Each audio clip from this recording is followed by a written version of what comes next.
Welcome to till now YouTube channel पर आज की सबसे बड़ी और गंभीर खबर। 22 अप्रैल 2025 को जम्मू कश्मीर के पहलगाम में हुए टेरर अटैक ने इंडिया और पाकिस्तान के बीच तनाव को एक नए स्तर पर पहुंचा दिया है। इस हमले में 26 निर्दोष टूरिस्ट की जान गई, जिनमें 25 भारतीय और एक नेपाली नागरिक शामिल थे।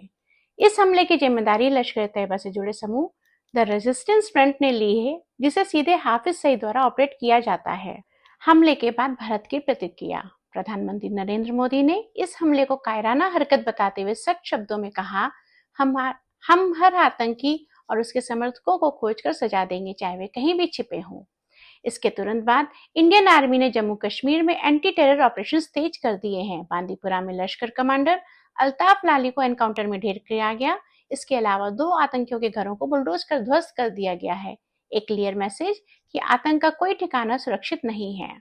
पाकिस्तान की प्रतिक्रिया। इंडिया के एक्शंस पर प्रतिक्रिया देते हुए पाकिस्तान ने 1972 का शिमला एग्रीमेंट और 1960 की इंडस वाटर ट्रीटी को सस्पेंड कर दिया है। साथ ही पाकिस्तान ने इंडियन विमानों के लिए अपना एयर स्पेस बंद कर दिया है और सभी बायलैटरल ट्रेड टाइज भी खत्म करने की घोषणा की है और इसे एक्ट ऑफ वार बताया है। इंटरनेशनल रिलेशंस इस प्रकार रहे। अमेरिका ने हमले की कड़ी निंदा की है और विक्टिम्स के लिए गहरी संवेदना व्यक्त की है। साथ ही उन्होंने पाकिस्तान को चेताया है कि आतंकियों को पनाह देना वैश्विक सुरक्षा के लिए खतरा है।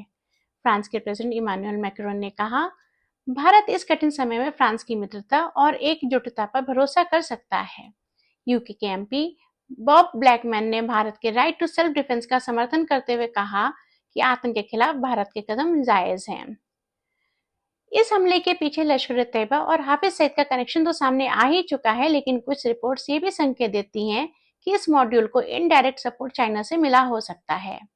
हालांकि ऑफिशियल तौर पर चाइना की भूमिका की पुष्टि नहीं हुई है, लेकिन पहले से मौजूद इंडिया चाइना बॉर्डर टेंशंस इस मसले को और कॉम्प्लिकेटेड बना सकते हैं। प्रधानमंत्री मोदी का global message from Bihar rally. Bihar की एक जनसभा में बोलते हुए प्रधानमंत्री मोदी ने इंटरनेशनल कम्युनिटी को स्पष्ट शब्दों में कहा, India will identify, track and punish every terrorist, their handlers and their backers. We will pursue them to the ends of the earth. India's spirit will never be broken by terrorism. उन्होंने ये भी कहा कि जो देश आतंकियों को पनाह देते हैं उन्हें ग्लोबल आइसोलेशन का सामना करना होगा। पहलगाम टेरर अटैक एक ह्यूमैनिटेरियन ट्रेजेडी ही नहीं बल्कि साउथ एशिया के जियोपॉलिटिक्स में एक टर्निंग पॉइंट भी बन सकता है। इंडिया ने स्पष्ट कर दिया है कि अब आतंकवाद के खिलाफ नो टॉलरेंस पॉलिसी अपनाई जाएगी। अब पूरी दुनिया की नजर इस पर है कि क्या पाकिस्तान अपने टेरर प्रॉक्सीज को लगाम लगाएगा या हालात और बिगड़ेंगे। Thank you for watching till now. Please like, share, subscribe.